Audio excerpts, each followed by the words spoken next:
Jupiter ఎప్పుడూ కూడా సహజ శుభుడు అంటారు, సహజంగానే శుభగ్రహం. సో సహజ శుభగ్రహమైనటువంటి గురుగ్రహము 90% ఆఫ్ పీపుల్కి, 99 కూడా అనుకోండి, మనకి ఖగోళంలో కూడా గమనించినట్లయితే జూపిటర్ అంటారు కదా, మన భూగోళం వైపు ఏదైనా శకలం వచ్చేటప్పుడు దాని వైపు లాగేసుకుని గురుత్వాకర్షణ శక్తి అంటారు. ఏ శకలాలైనా మన భూమిని తాకపోవడానికి కారణం ఏంటంటే అది లాగేసుకుంటుంది తన వైపు. అంటే సహజంగానే తనకి ఒక లక్షణం ఉంటుంది గురుగ్రహానికి. అలాగే మన జన్మజాతకంలో కూడా ఏదైనా ఒక దోషం ఉంది అంటే రకరకాల దోషాలు ఉంటాయి, సర్పదోషాలు ఉంటాయి, లేనట్లయితే మనకి కాలసర్పదోషాలు, లేదా మనకి చూడండి అంటే కాలసర్పదోషం జన్మజాతకానికి అప్లై చేయకూడదు కాబట్టి చాలామంది చేస్తున్నారు. అలాగే కుజదోషం అని రకరకాల దోషాలు ఉంటాయి, స్త్రీ దోషం అని. గురువు దృష్టి ఉంటే తగ్గుతుంది సర్వసాధారణంగా. అలాగే ఈ రాసుల్లో ముఖ్యంగా మేషం నుంచి తీసుకుంటే 3వ స్థానంలోకి మారుతున్నాడు. 2లో ఉండే గురువు 3లోకి మారుతున్నందుకు ప్లేస్ ఆఫ్ చేంజ్ ఇస్తాడు ఎక్కువగా. విదేశాల్లో ఉండేవారికి ఏదైనా చేంజ్, గతంలో ఏవైతే చిన్న చిన్న మిస్కమ్యూనికేషన్స్ అయ్యాయో అవి క్లియర్ అవుతాయి. వృషభం వారికి కనుక చూసుకుంటే ఇక్కడ పర్టికులర్గా అంటే ఈ మేషము వృషభాల్లో మేషం వారికి ఒకటే ఏంటంటే కొంచెం అప్పుల విషయంలో కొంచెం జాగ్రత్తగా ఉండాలి. మేషం వారు వృషభం వారికి తీసుకుంటే లాభాధిపతి 2లోకి వెళ్తున్నాడు కాబట్టి ఇతను వ్యాపార అభివృద్ధి, వ్యాపారం మూలంగా ధనయోగం. కాబట్టి కొన్ని ఆలోచనలు, షేర్ మార్కెట్ జోలికి ఎక్కువగా వెళ్లకుండా కొంచెం తీసుకునే నిర్ణయాల విషయంలో జాగ్రత్తగా ఉండాలి.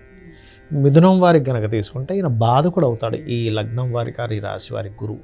సో బాధకుడు అవుతున్నందుకు ఇక్కడ 2 విషయాలు, ఒకటి వివాహ సంబంధించిన విషయంలో స్ట్రెస్ ఇస్తాడు, ఉద్యోగ యోగాలు కూడా వస్తాయి ఇక్కడ మిథునం వారికి చూసుకుంటే. కాకపోతే ఏదైనా ప్రాపర్టీస్ తీసుకునేటప్పుడు కాస్త చూసుకొని తీసుకోవాలి అనేటువంటిది ఉంటుంది.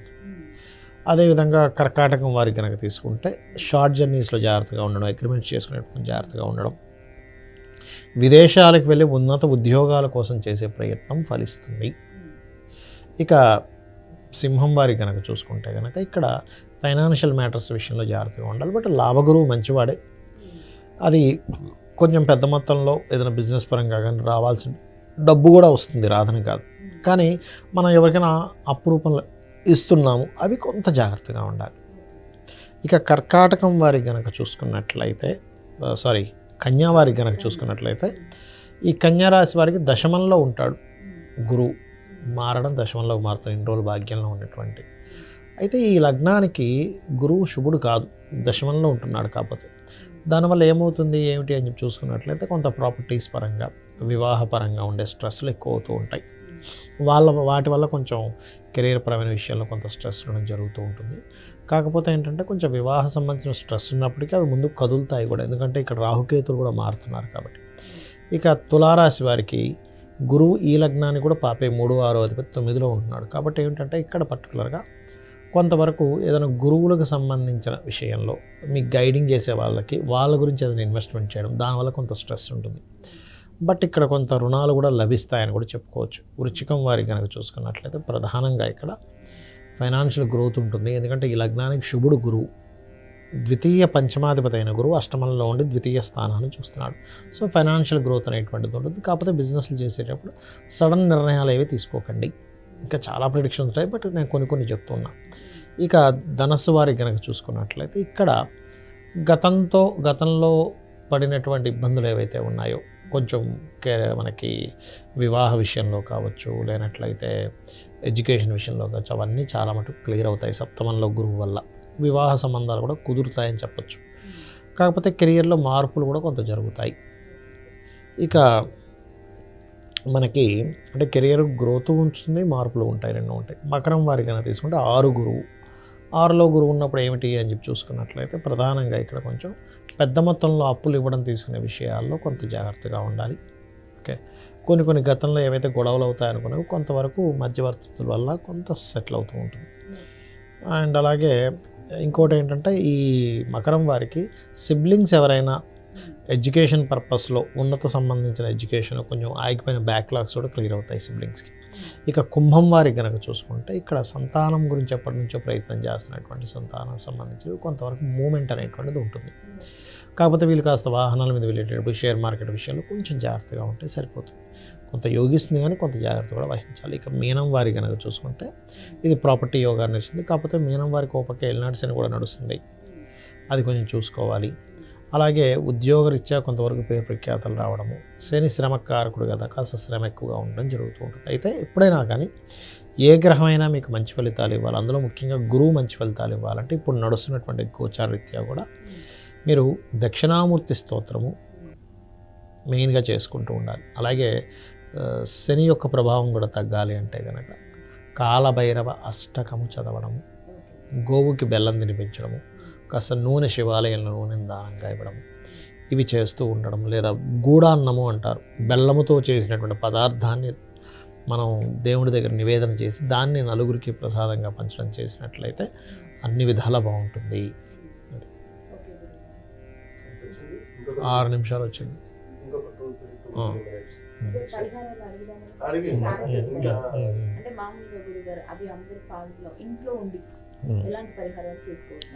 ఒకటేనమ్మా, ఎప్పుడు కూడా ఇంట్లోనే ఉండి నేను పరిహారం చేసుకోవాలి, ఎందుకంటే విదేశాల్లో ఉండే వాళ్ళకి కొన్ని దానాలు కుదరవు.